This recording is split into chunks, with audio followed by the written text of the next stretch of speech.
But when you start speaking to me, you'll notice that I am someone that is very driven, ambitious. I like to push the norm and the standards and create something new.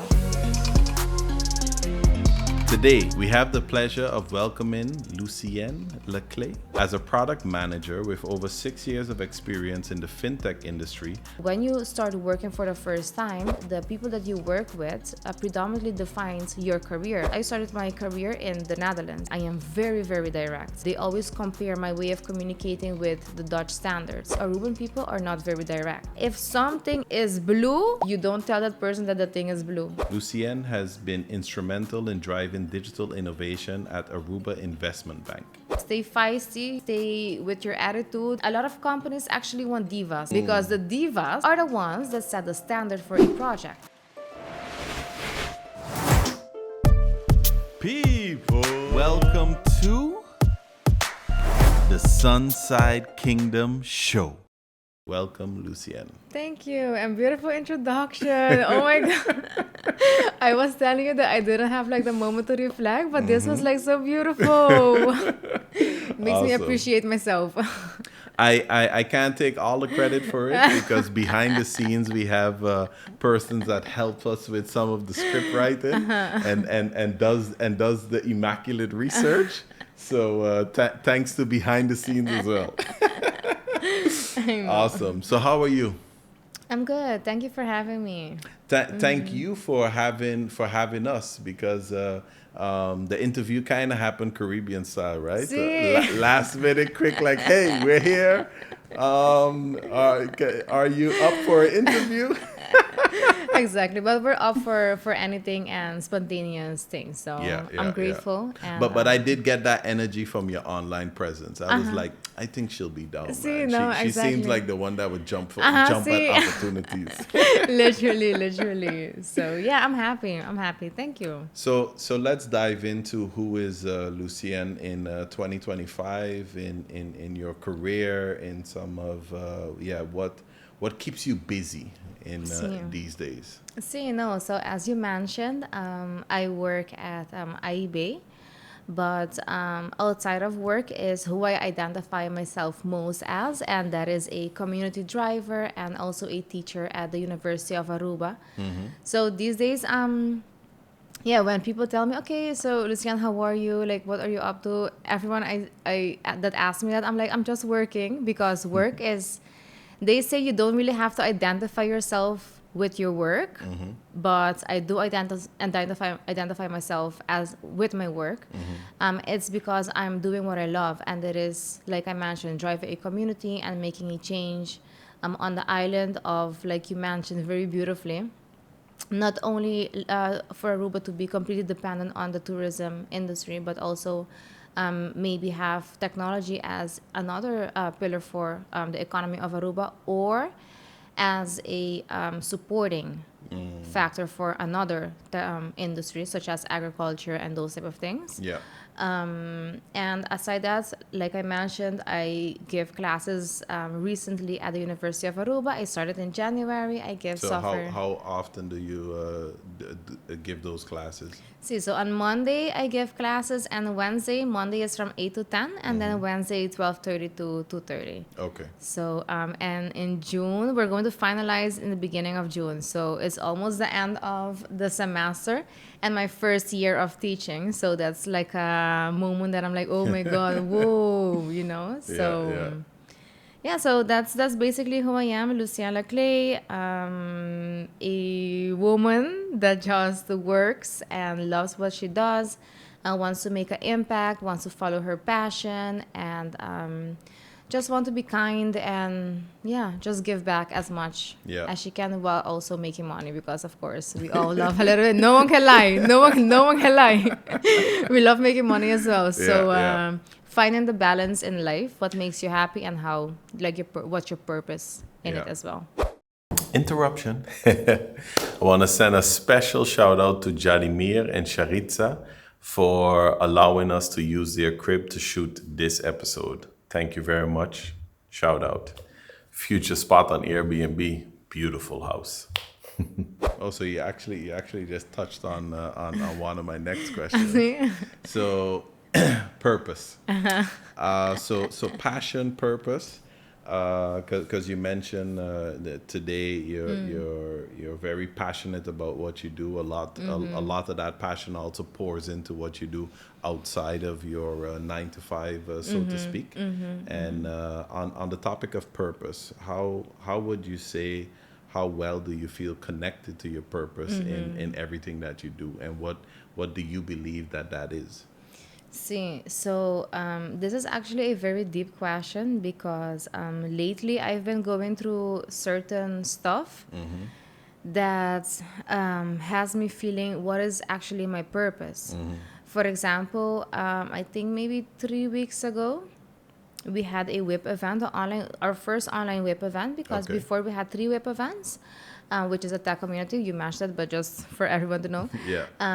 We had 3 WIP events locally, but we had one online event. And after that event, I was like, okay, So why was it online? because we want to target the international and local people on the island and make them connect with each other. So Because the there's diaspora of Aruba that okay. Exactly, because there's a lot of Arubans living abroad that do not know what's happening on the market of Aruba. So we Yeah. want to make that connection, and as well as Aruban people wanted to get more knowledge abroad, and from the other people that are working in other industries, such as the health industry or the education industry, is what we get the most within our RIB community. And just share knowledge and see if there's any opportunities for projects as well, because Yeah. one of our pillars is one of our key instruments is as well finding companies to export the tech skills that we have on the platform. So, but after that online event, I felt a little bit like, what is my purpose? Why am I doing this? What makes me actually happy? So, and Found any answers to those oh, questions? I'm still in the phase of figuring it out. But for sure, I want to keep doing what I love, and that is making an impact with my work, and making an impact with who I am as a person. Because when you first meet me, you will think that, oh, maybe she's a little bit more standoffish, or she is very strict, etc. But when you start speaking to me, you'll notice that I am someone that is very driven, ambitious, and I like to push the norm and the standards and create something new. So in everything I do, I want those 3 things, and passion as well, those 4 things to come in. So what is exactly my purpose in life? I do not know, but I want those 4 key instruments to be in it for sure. It's kind of interesting that you mentioned that purpose-wise you haven't fully figured it out, and that's fine, because as you go through life and have these different experiences, you're going to slowly discover it, or at least if Sí. you're looking for it, Sí. then I do believe you'll slowly discover Sí. it, because there are also those that they're kind of oblivious and they're not really looking for what their purpose is, and they're just going through the days and going through the Sí. motions. But it's already good that you have defined what criteria should be part of that purpose.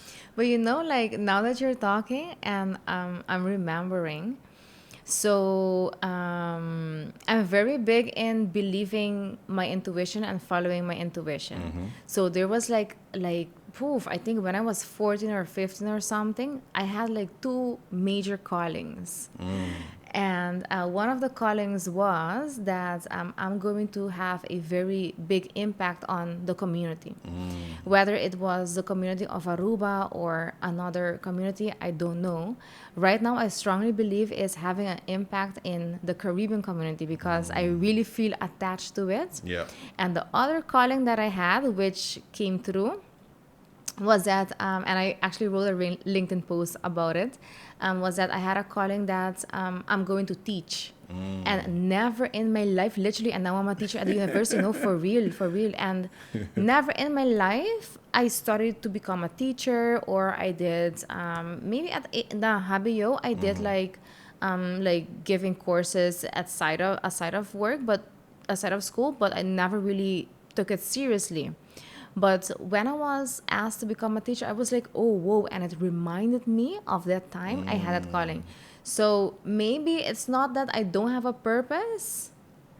That you haven't figured it But out. I do feel like that is guiding me though. Yeah, yeah. I know that everything I do is with those four key instruments: passion driven, ambitious, and what else did I say? Like very, like a go getter. I don't remember what I said, but everything include those four pillars. Together is guiding me towards having an impact on the community. Yeah. And I do believe it's with technology. How? I have no idea yet. And that's why we're called WIP, no? Work in progress. Work in progress. Yeah, Because yeah, we don't yeah. know. Because when people hear me say, oh my God, yeah, I want to create a new economical pillar for Aruba. Everyone's looking at me like, Lucienne. And sometimes I do think I'm crazy. But it is feasible. You know what's funny? I'm on vacation this time. So same. wife and kids are here. Well, I think by now most people know that my wife is from Aruba. That's included in almost every presentation. And we have the wedding picture when I was still a few pounds lighter. But she brought me to one of these heritage presentations like that they do for the tourists. It was in it's Fort Zoutman, right? In Fort Zoutman, and they were explaining how Aruba has gone through these different transitions throughout history. So I think one was at some point they were the biggest exporters of aloe. Very good, And was yes. that like on one of the highest levels in the world? And then at some other point, I forgot what the mineral was, or it was something that they found in the ground. What was that? Phosphate. Anyways, you know what it is? No, I don't Oh, know. I know, phosphate. I've heard of it, but I Okay. don't know what it is. Yeah, so then Is they it wood? became I don't know. they became really big in that as well on the export side. And then in the 1930s it was the oil industry. Yes. So between Aruba and Curacao, that became pretty huge, and that also attracted many persons from different islands, etc. That also actually attracted my grandfather and grandmother. So and that caused my mom to be born in Aruba. And that lasted till about the 80s. And at that point is when that industry kind of started to reach its break-in tipping point. And then is when they introduced tourism. Yes, yes. So actually, when you look at the 80s going back to the 30s, that's about a 50-year-ish period. And now from the 80s to where we're at now, we're at about a 40-year-ish period. So it might be ripe within the next years for Yeah. for a new pillar to emerge. And it's your story. The story that you just mentioned is actually beautiful, because that's how we created our vision as well. So before we created our vision, of course, we had like talks with different stakeholders, people in my community, my environment, etc. And we came across one person, and this person is a journalist, and she loves doing research on the history of Aruba. And she was telling me about how Aruba had like this export economy before it became an tourism industry, tourism economy. And when she told me that, something in me triggered. I was like, okay, I want to build a tech community. I myself in that moment was feeling like, okay, I have so much to give the whole world. The world is your oyster. Why don't I export my services? So our whole story of our vision of, Aruba creating a new economical pillar by means of outsourcing technology services is based on Aruba having a export economy at the beginning. So we want to bring that back, and it's not that we want to make it the main economical pillar at the moment. We appreciate and we love tourism, because everyone that is working on Aruba is making a lot of money on tourism, especially if you're building from ground up. In the hotel industry, you can grow very easily. So it's not that we want to replace it, but we want to create a second. Or as I mentioned, at least a supporting pillar, factor for either tourism or something else. Like, for example, for tourism, what you can do with technology, I've spoken about this a few times, and I've heard someone speaking about it as well, is for example, the beaches. What you can do is you can implement sensors around the beaches and identify when the beach is very busy or not very busy. So it's something very, very simple, Yeah. but does make an impact. And it doesn't have to be the beaches only. It can be at other places where you can just have it within your application and you monitor where to go, where is the least busy. Yeah. Instead of driving around, like on a Sunday, it's a beach day. So Yeah. everyone drives around and searches for like the least busy beach. But you So can the just app go would and also make things a bit more sustainable, See, less exactly. CO2 emissions. Literally. So it's such like minor differences that we would want to make if it's a supporting factor. But of course, like we have to really sit down and start doing research on it. So that is Yeah. our next step. So so that's why I really loved your story, because that's how our vision was formed. It was because we were an export economy, and how do we go back to being an export economy? Yeah. Awesome. So yeah. So let's rewind. Well, we rewind the clock on Aruba. So let's rewind the clock on Lucienne. So where was little Lucienne born? I was born actually in Rotterdam, the Netherlands. Oh, wow. See, and then when I was 4, my parents. So your parents were studying in the Netherlands. They were studying or they were working at the time? My mother went to study, and afterwards she worked, and my father just worked in the Okay. Netherlands. Yeah. Yeah. So, and I was born there 4 years of age. We moved back to the island, and then I think when I was 20 or 19, I went back to the Netherlands Okay. to study and work as well. Yeah. So you did high school here in Aruba. Yes. So what did you have? See, so I did MAVO first in Filomena College MAVO, and then afterwards I went to APE. I'm not sure if you know those. No. What is APE? APE is an MBO. Okay. It's an Yeah. MBO. I went to MBO, and then I went to HBO. You went to HBO in Holland. In Holland, yes. Okay, So nice. after MAVO, I went to. So what did you study in APE? So that's the financial. I don't know what it's called again. Like finance something. Okay. Finance and economy. Yeah. So something finance and accounting, something like that. So what did you learn there? Like more accountancy stuff or economics? Yeah. See, more accounting for sure. Okay. And I always thought, because like on the islands, I don't know how you experience it, but on the islands, it's always like either you become an accountant or you work in hospitality, or it's like Lawyer, doctor. See, it's like the very basic stuff, you know. So I went the financial route, thinking I would just always work in as a financial expert. Okay. Now in FinTech, it's similar, pero Yeah. it's not really being in finance or accounting. Yeah. So so I went to APE. A young teenage, you didn't have any particular dreams of doing something outside of the norm? No. Okay. So where did that start to develop? That's when I went to the Netherlands. Okay.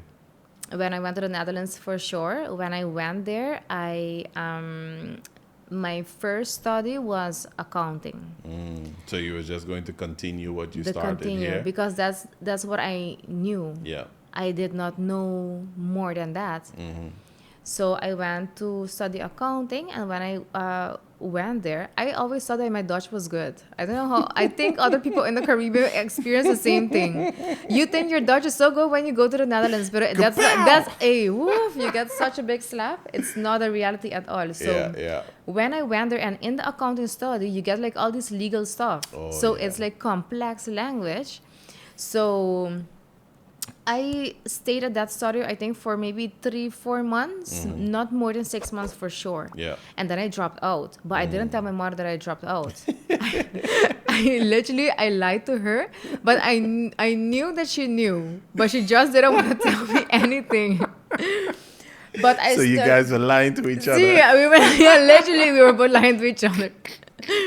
So I was lying to her. But I mean, it's also beautiful that she didn't bust your pocket, kind of gave you some space to figure it out. And that's what I love so much about my mother, because maybe when I was living on Aruba, I was like walking into the path of the conventional path. But I always had my personality, and my personality was always, you can't tell me. Unconventional. Oh my God, my personality, it's still very unconventional. My mother, she could not tell me anything. She could not tell me anything. I would always do what I want, what I feel like is best for me. Like, no one can tell me what I can do or what I cannot do. Like, no one. But then somewhere in there, you were still a bit afraid of the unconventional choices, at least from a career perspective. I think I When- was afraid of my mother, and I am still afraid of my mother.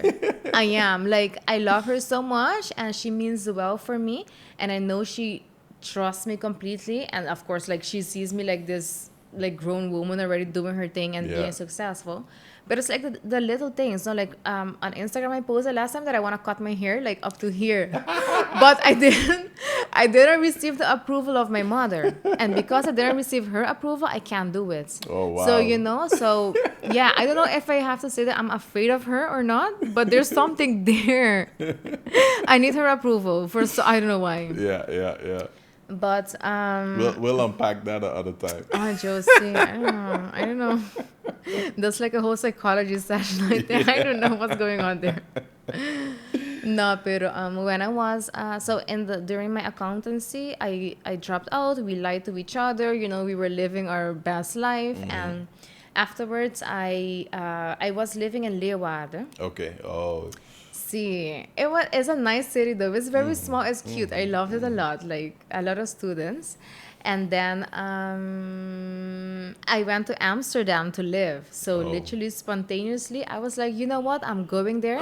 I'm just going to work and just hope for the best. yeah. So I worked in a restaurant, and then I just partied, do my own thing, blah, blah, blah. And then I found an apartment in Rotterdam. And I lived in Rotterdam for 6 years, and then finished my study and worked there. But which study was I that? just honestly, I'm like, it's so normal for me. because we just went from I dropped out the I school see, and then I was working and partying and now I finished my study. Which study did you even pick up? No, exactly. No, so I did international business and management. Oh, okay. With a specialization in business process management. Oh, okay. And that's how I got into technology. Yeah, and yeah. that again that's why I trust my intuition, and I believe in manifestation a lot, is because during my specialization, we had the opportunity to do internship. And there was this list of companies you could do internship at. And I saw a specific company. At that time, it was called Central CIB, Central Invorderingsbureau. It's a debt collection company. Okay. So I saw that, and in my mind, because I always wanted to be in the financial industry, I saw that they were in the financial industry, but as a debt collection. So I was like, oh my God, I'm going there because I'm going to get a job there. And literally, I told the teacher, I want to go there. 2 of my other friends were like, okay, Lucienne, we're going with you. I went there. I worked there we had a project which was to create an online platform for people to collect their debt. So for companies to collect their debt and for the debtors to pay their debt on that online platform. So I was like, okay, that's a project. I started working on the project. It was successful. And then after 6 months, we launched it to the market. And the owner of the company told me, okay, Lucienne, would you like to stay? And I was like, oh my gosh, sure, let's do it. So that's basically how I entered the tech industry. Of course, there's like a bunch more things that happened during my study at IBMS. But that's my entry to the tech industry. But I don't know. So then you spent 3 years working at that company? See, I spent 3 years working in that company, my student life was amazing as well. Oof, my student life. Yeah, I don't know how you experienced it, but like back in the day when I was a student, everyone would tell me, "Oh my God, you have to enjoy your student life." Blah blah blah. You have to enjoy it. Oh my God. I enjoyed it to the fullest. Yeah, me too. Like, ooh, like wow, like the student life was. I was a long-term student for some time. Assume what is define long term, because. Well, I went to the maximum that you could have been a student. Okay, now good. Now, good for you. You enjoy your life. That's what matters, huh? 100%, 100%. Well, no, I did. I started in one study, and then after the first year, I realized that this really wasn't for me. See. But it was difficult for me to find other options. Yeah. And eventually, I just kind of lingered around throughout the second year, See. and then finally found the option, and switched to that, and then that one I completed. And But- is it in UI UX? Because now you're working as a UI UXer, right? Yeah. So Yeah, is it's so what I started in was actually software engineering. So So you're a software hardcore- engineer. No. Okay. Java, C++, low-level programming, the little circuit boards See. that go into washing machines. Yeah. And I was like, why am I doing this stuff? And then there was one subject that was web design. Oh. And then I came to life because now I could like Be creative. be creative and code at the same time, so then your creations come to life, and that I found super interesting. So like across the board, I think I got 6s, maybe 7s or whatever in that first year, but for web design I got a 9.5. Oh, wow. So that already stood out to me. And then they developed a new study that was called ICT media design. In some other places they call it communication media design, but at that time it was brand new because I'm OG, right? So OG. I like how you put it. You're OG. I'm going to start using that. I'm OG. Don't ask me my age. so at the time, I lost my train of thought. ICT and media was new. Yeah. ICT ICT media new. was new, but when I first moved, I was studying in English, and it was a very international environment. But then when they started that study, it was only in Dutch. Yeah. And I was because I moved around a lot in my earlier days, and I finished high school in English. So I the last time I had Dutch was like in the first year of high school. So I felt a bit insecure about switching back to then doing my full education in Dutch. But they told me like this study doesn't have any exams. So it's just it's practical work and projects. And then basically your results, you're graded on your results. So I was like, okay, I think I could manage that. So yeah, I did ICT media design, and then graduated from that, and actually during my final internship is when I started Antonio Media, my current company, which a few weeks ago was 15 years ago. Oh, whoa. Oh, wow. Congratulations. Yeah, thank you. Wow. Very nice. Ooh, respect, because having a company so long is not a joke, no? I don't know if people realize it, but it is not a joke. Not a joke. So congrats. Not a joke. Oof. Very good. I remember when I first started and I went to my very first network event, which for me was also throwing me completely out of my comfort zone, because up until that point I was used to just being in the Caribbean communities and not really interacting deeply within the Dutch communities. But then all of a sudden, because we live in Eindhoven, so down in the south, then I had to have my first interactions with like Dutch professionals and entrepreneurs, ondernemers. And I remember feeling super uncomfortable in those places, especially because I was the only one of See, a little bit more color. of caramel. But that was stepping out your comfort zone. And then the first one, actually, my wife, then girlfriend, had joined me at that first one. But shortly after that, I just started going to more and more. And at some point, then people were like, I see you everywhere. Everywhere. Like, what is up with this Like- guy? Huh? You're interesting. I just started going to everything because, also getting the mentors and stuff from online. You're like, wherever, you have to be in it to win it. Literally. And it's not about who you know, but who knows you. Humble. And if Yeah. you aren't in the right places, then you aren't meeting the right people, See. and then the right people aren't getting to know you, and don't know where to find you, etc. So I spend a lot of time doing that. But now we get sidetracked with talking about me. It's interesting though, because that's how we met on social media. Yeah. But I was intrigued by your page because of the podcast, but because as well at the UI UX side. Yeah. And because we have a tech community, so I was like, oh wow, nice, interesting, So yeah, so And I actually don't really post as much about what we you're really do on UI UX side. It's because a lot of our recent projects are all under NDAs. NDA. So it makes it a lot more tricky for me to See, so, for, no, for, for, 100%. for me to talk about Yeah. the epic stuff that we do. Yeah, yeah. See, no, I understand. But do you work on like mobile applications or like more web applications or Recently, websites? it's a lot more web applications. applications, Yeah, but okay. very complex web applications. Are they like With, softwares or actual like websites? it's more software. More software. So Oh, that's nice.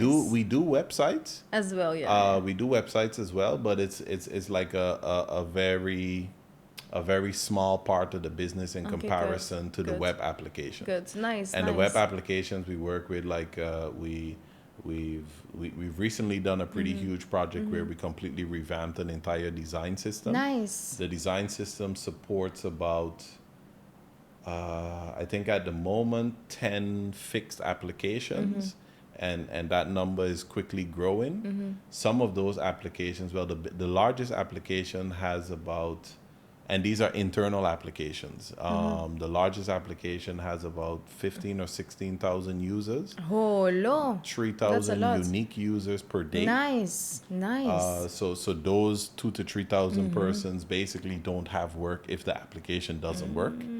And how long was your project? Was that project? Because I worked on a project as well for replatforming it completely to Vue.js. So, but like my manager at that time was like, Lucienne, you have to do this in like 6 months. I'm like, meneer, Dat gaat niet. dat gaat niet worden. So that's why I'm asking, like, how long was it? These projects are still ongoing because ongoing, they how you say that? So you basically work till a particular milestone. See, yeah, And of then course. once you reach that milestone, then new milestones may be defined or not defined. That huge one is a pretty big application, and it continues to evolve in the type of processes that have to connect to it. So Okay, it nice. also has like a very deep integration side. Nice. But I think we might be going too Sí, much sí, off topic Sí, on sí, the. sí. So we'll jump back, but that's the Sí, tech in sí, us. sí, sí, So sí, I'm curious. we Sí, could sí. talk about that off camera. So going back to you Yes. and the career, and so after you wrap things up in the Netherlands, you move back to Aruba. Sí. What triggered you to come back home? See, so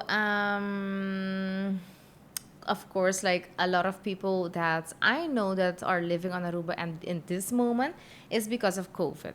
So for me, it was the same thing. COVID hit. I graduated. After I graduated, of course, I had my job. So I'm very grateful for that. That gave me like a lot of opportunities.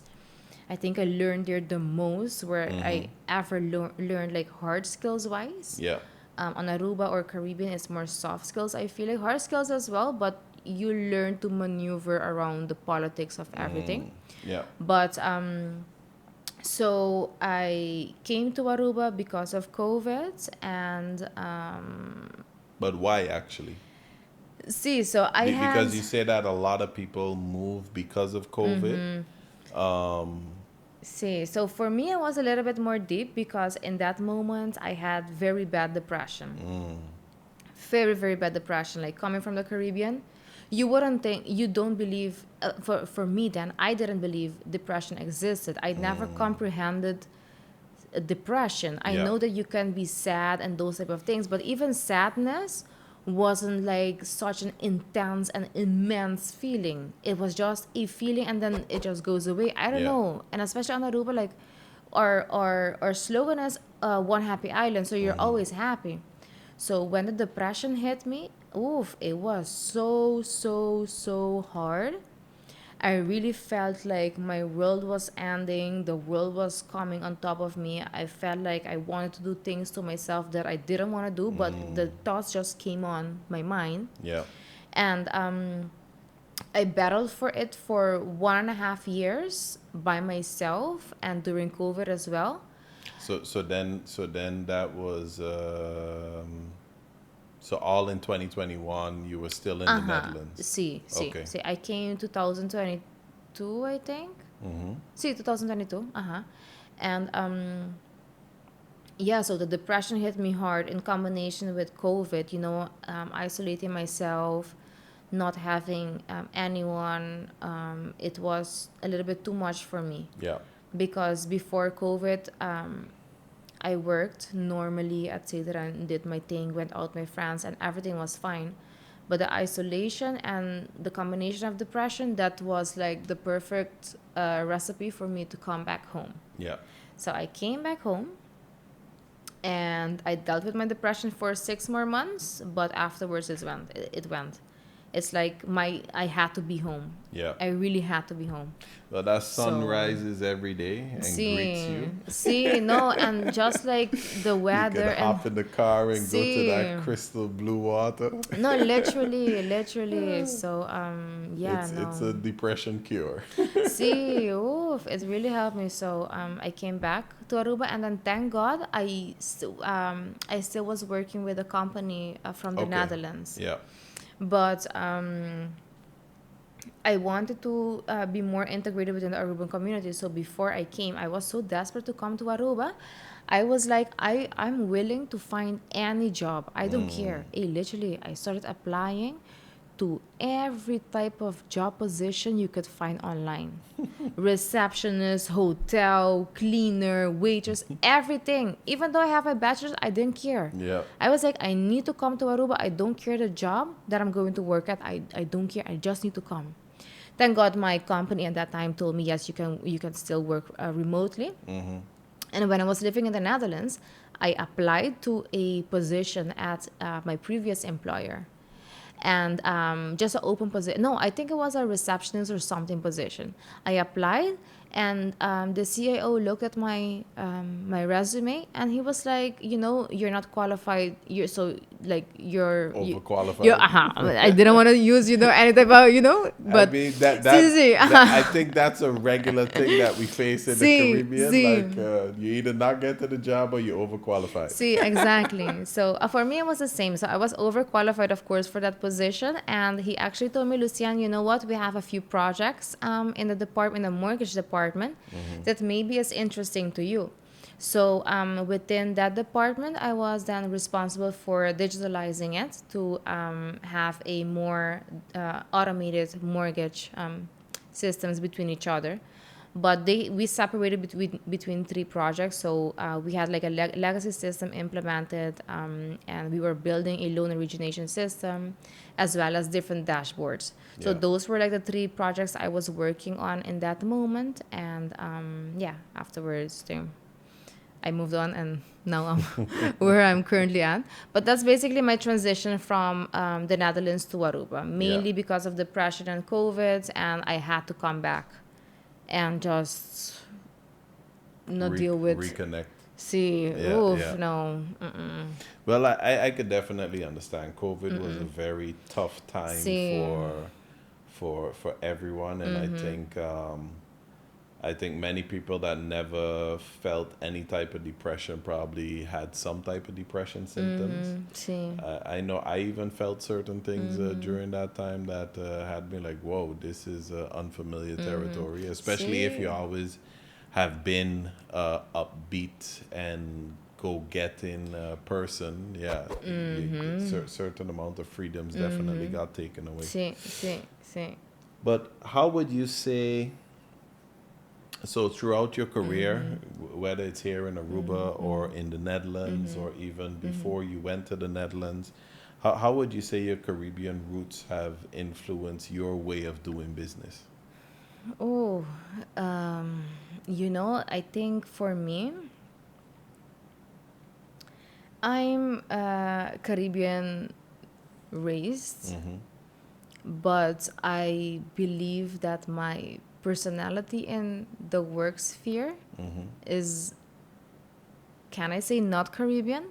Okay. I feel like I am more Western in my way of working. Yeah. But I want to ask you, what do you qualify as like having Caribbean qualities and defining as your roots in the work sphere? Well, it's more about like if you link back to your upbringing and the elements of your upbringing because you have Caribbean roots. Sí, sí, sí. But technically, interestingly enough, because now when I think about it, you were born in the Netherlands, so My your prime, my your 4 years, that's... that structural 4 years was Sí. over there, and then you came over to the Caribbean and developed stronger roots because obviously during your formative years, your teenage years, you were here. Um, but and then you mentioned that you feel that they are more Western because you feel that certain parts of your way of doing business doesn't quite fit in with the regular Caribbean context. Yeah, I do feel like that's the thing. I don't really want to say that. That's why I really want to understand like what does it qualify to have like Caribbean roots, because there are Caribbean people that are very much go-getter, but there is a stigma on Caribbean people. Like when I was working in the Netherlands, I did have some comments where like yeah, like Caribbean people are lazy, so that's why I say that I'm not sure if I am the typical Caribbean person when it comes to work. I'm very much Western, and why I say I'm much Western is because one, the way that I communicate, I am very, very direct, and they always compare my way of communicating with the Dutch standards, and I do understand it because one, when you start working for the first time, the people that you work with predominantly defines your career. Yeah. So I started my career in the Netherlands, and the people I worked with was very much Dutch. So they formed a way of communicating to their style, and I continued with it throughout my career up until now. Right now that I'm like 3 or 4 years on Aruba, I'm starting to adjust it a little bit to the standard of Aruba. For example, like on Aruban people are not very direct. Like in Curacao, they're more direct than Aruba. But on Aruba, if something is blue, you don't tell that person that the thing is blue. Okay. You beat around the bush.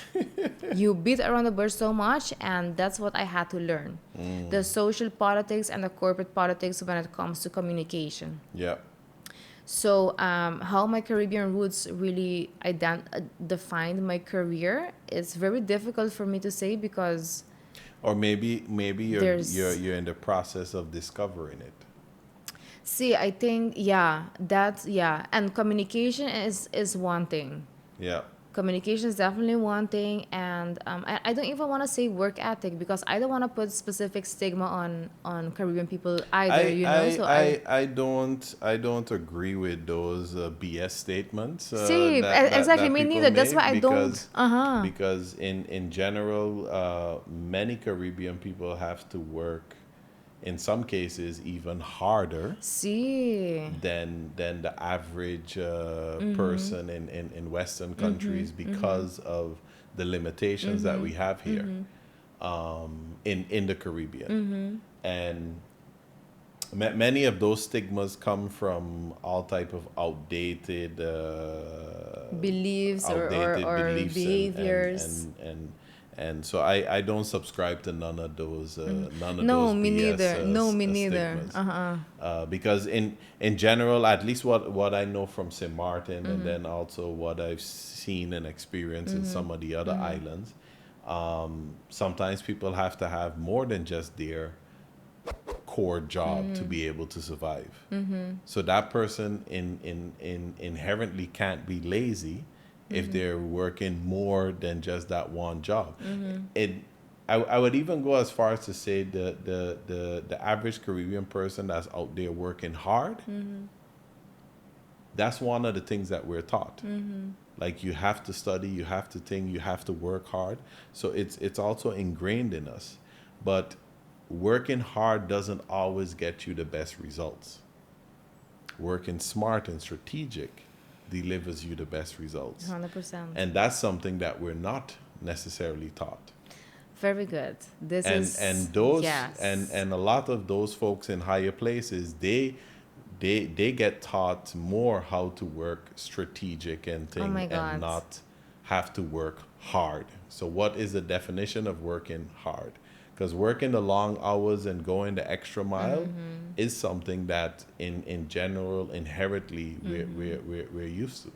Yeah, it's actually very beautiful that you said it that way. I had a conversation yesterday or 2 days ago with my mother, and I asked her because, as I mentioned to you, like I think outside of this podcast, I'm now very much interested in corporate and social politics. I never knew it existed, but I was faced with certain confrontations that I had to adapt my ways of working. Yeah. So I told my mother, "Mommy, why is it?"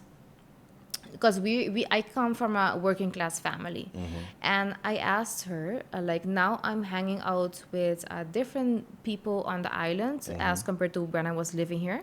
Yeah. And I've noticed that certain people that are not in the working class, that has more success, if you can define it with financial terms, on the island, you can see that they are not defined as Arubans. They're either Latin people or other ethnicities, etc.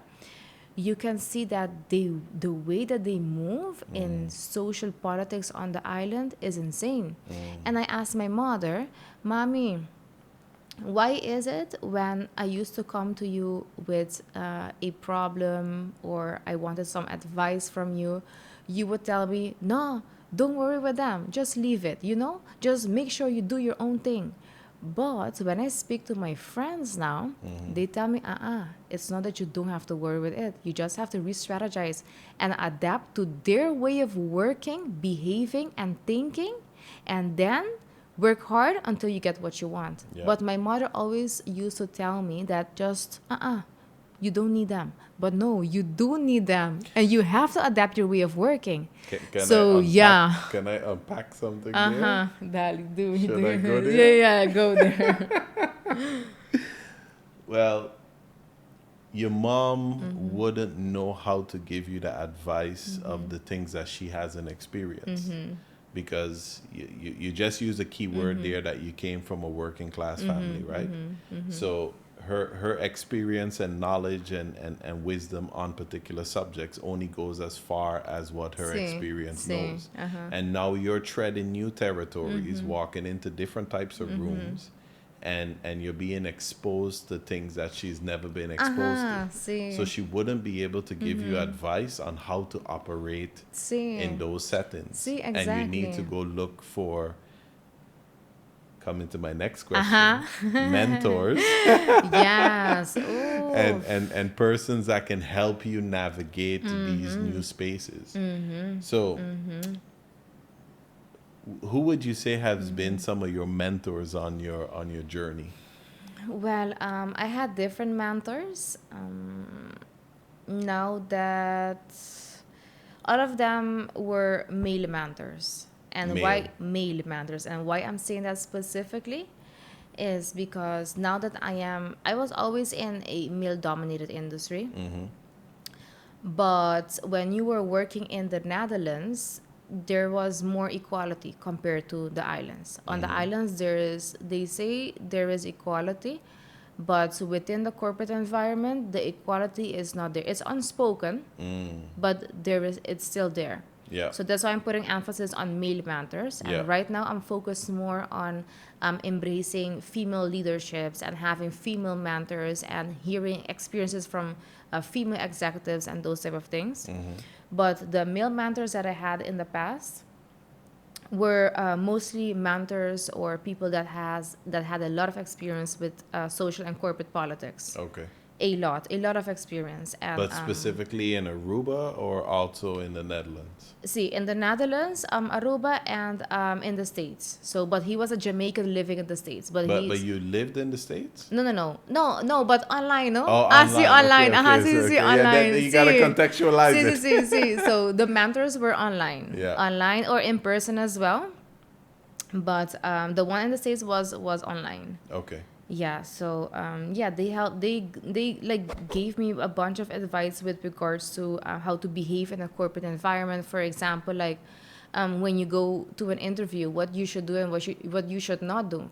As I mentioned before, right now I know how to maneuver my way around the Aruban community, but before that I didn't know, and how I used to act with regards to my body language and my way of communicating is I would be very direct and I wouldn't smile a lot. I would just be, Yeah. okay, you tell me what you need to tell me, and I tell you what I need to tell you, and then we get it done, and then we move on with our business, Yeah. But I remembered this person told me, Lucienne, please remember to smile in interviews. I did not smile. It's something that is it's eeny meeny, it's simple. Yeah. Very simple, but it's very powerful. Like Yeah. your smile is so powerful because you make people feel that they are valued, that they're recognized, and that they are welcomed. Yeah. Welcome in your energy. Yeah. So yeah, and so mentors help you a lot. It can be like the big things, the smaller things. Big things is like So give me one example of a key thing. that was game changing for you that you got from a mentor. Do you want like the sneaky advices or like the good? Because there's like a bunch of sneaky advices I received in politics. Corporate politics. Yeah, because you have to learn to play the game. Okay. Which one you want to give? Which one? I feel like the PG-13 one. The PG-13 one. Okay, then go ahead. So for the PG-13 one, this is something, again, now that I know, it's very self-explanatory, but you have to get a sponsor within a company. Yeah. You have to get a sponsor. So basically, someone that's in a higher position. In a higher position. If that you can, want to get particular things yes, done within they can corporate. vouch for you. Yeah. That you need a sponsor. You need a sponsor. So there was a period within my corporate career that I was having a lot of difficulties, and I was explaining to my mentor, the one in the States, and he told me, Lucienne, it sounds like you don't have a sponsor. Yeah. And I was like, oh. Did you know what a sponsor was? No, he explained it to me. Okay. I didn't know what a sponsor was. Yeah. And then he explained it to me, and then I was like, oh, okay. But it was a very straightforward advice, get a sponsor. But it is not easy to get a sponsor either. Because to get a sponsor, you have to build a relationship. Yep. And a relationship is not built in a day, not built in a week, not built in No. a month. It takes time, it takes patience, and it takes for both parties to trust each other. Yeah. And trust is not something that you can have from one day to the other. Nope. And especially in the corporate environment, it's very difficult to trust. So I don't really use the word trust as much. What I believe in now is transactional relationships. Mutual benefit. Mutual benefits. Yeah. What can you get out of me and what can I get out of you? In everything. Yeah. That's what I believe in. So my road to getting a project sponsor was very long, very hard. It took a lot of work and determination to get one. I don't say that I have one right now, but I am way further than where I was. Okay. 2 years ago. So yeah. Then we'll leave the sneaky advice for a follow-up in the future. No, because that's too rated R. We call it like the Jaka moves. I don't know, like the rat moves. Jaka moves. Jaka is like a rat. It's a rat. Okay, Jaka is a rat. So you have to be a rat, All right. So if we rewind the clock one more time, and we go back to a 18-year-old, 18-year-old Lucienne. with all of your Jaka moves. No, no, no. and- Or just no, I don't want to be known for the Jacka moves. You better not make a clip out of that, babe. Make a clip of something else. Okay, so with all of your mentorship advice, the work PG-13 experience, career, education, etc. What advice would you give a 18-year-old Lucienne? I would tell Lucienne just remain feisty. Remain feisty and continue being focused and stay authentic to who you are as a person. Because when you start working and you get mixed up, again, I mentioned politics, but politics right now is a big part of my life. And I want people to know, I think if I want to give someone something from this podcast, Yeah. is to learn more about corporate and social politics. If you're not in a corporate environment right now, learn Yeah. about social politics, because it will get you so far in life, more than Yeah. your hard skills will ever get you far in. But be your authentic self, Yeah. and be your authentic self whilst knowing how to find a balance between all the politics around you, and never lose your authenticity, because that is your key in succeeding in everything that you want. Your authenticity, because Yeah. no one is like you. You're unique. So stay feisty, stay with your attitude, and at the end of the day, I read an article last time that a lot of companies actually want divas in the workplace, because the divas are the ones that set the standard for a project, and people have to adhere to that standard. So if you want quality work, Yeah. hire a diva. Hire a diva. Okay, so if you didn't know, now you know. Oh, this one we could use for a clip. Yeah, If you not want the Jacka quality one. work, hire a diva. Hire a diva. No, no, no. Awesome. So, you got any more closing nuggets for us? Closing words? Closing words, I would say, so one key takeaway was politics, either corporate or social politics. But I would say as well, LinkedIn, and start putting yourself out there. LinkedIn has done so much for me, so much. Could you elaborate on that? Yeah, so I've received many different projects from LinkedIn. The 2 jobs that I worked at, I got from LinkedIn. I got speaking engagements from LinkedIn. I went to speak in Colombia because of LinkedIn. I give workshops right now. I'm going to St. Martin as well. Maybe I already went to St. Martin, but I'm going to St. Martin to participate in a workshop there, and then hosting my own workshop here on Aruba. And that was connections through LinkedIn? Connections through LinkedIn and building your own personal brand on LinkedIn. Yeah. So one of my things that I want to, the second thing then to leave behind is position yourself on LinkedIn. Write about literally anything that you feel. LinkedIn is not like so as scary as you think it is. Yeah.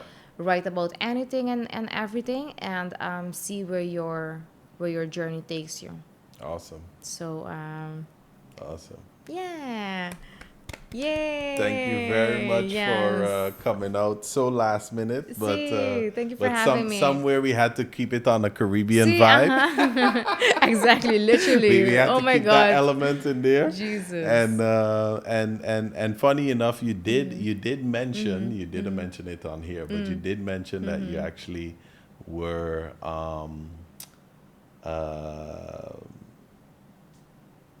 that you were manifesting this to happen as well. Hey, that's why I'm saying, like, my intuition is so strong. It's so strong. I literally, because I hope when this podcast goes live, I'm already in the St. Martin market. But I want to enter the St. Martin. I am expanding to the St. Martin market. I am expanding to the St. Martin market. Yes. To manifest, it's you going have to to happen. be in I'm it. already there. Yeah. In 2 weeks, I'm there. So I'm in the St. Martin market, and I wanted to get more visibility there. So I want to be on your podcast. And I told the person I want to come on this podcast. And then I don't know how, but then you messaged me. I was like, oh my God, this cannot be real. My intuition is so strong. So I hope it tells me one day like you're going to win the lottery or something, because I'm ready. I've been ready. Well, I can also tell you that when we were busy planning out this trip, and I was like, okay, I got a list of persons that I want to interview. Well, my wife also gives me suggestions because she's from Aruba, so she knows more of the persons. But then the persons that I actually had interactions with, then you were one of those on the list as well. So it's just always nice to see when things happen in alignment, and also when both sides are thinking about making those connections, and then they happen. See, exactly. So it again proves that anything is possible, anything can happen at any given moment. See. So yeah, once again, thanks for being here. Thank And you. you mentioned LinkedIn, social media, Instagram. Where can people find you? Yeah, so predominantly on LinkedIn. If you want to know anything related to what I do in my career, which is being a product owner, I didn't think I mentioned that, but did you mention it? I don't know. I did. Did you mention it a little bit? I think I did mention it a little bit, no? but we Same. didn't expand No, on no. it. Yeah. But if you want to know what I do as a product owner or as a project tech lead, or anything related to technology or implementation of softwares, you can find me on LinkedIn. I use LinkedIn the most, and under Lucienne Lacle. Yeah, normal. And Instagram is Lucienne Lacle as well, but that is more like the diva side of me. Okay. And just showing off. Oh, that's where you hire the diva. See, that's where, literally, that is where you hire the diva. No, but yeah, LinkedIn, Lucienne Lacle. Okay, awesome. And we'll put all the links in the description below, so you guys can check it out. See. Yeah, thank you once again. Thank you. And thank you guys for tuning in. It's been another amazing episode here in the one happy island of Aruba. Meeting all the happy folks, but intelligent folks, amazing folks, folks with great, interesting stories and that mindset elevation. So if you want to know more, you're going to have to subscribe. If you want to see more, you're going to have to like, so then it also suggests the videos to all your like-minded individuals. And please drop some comments. Let us know any questions that we might have missed out, or questions that you might have for Lucienne. Yeah. And with that being said, thanks again for tuning in. See you in the next one. Bless. Bye.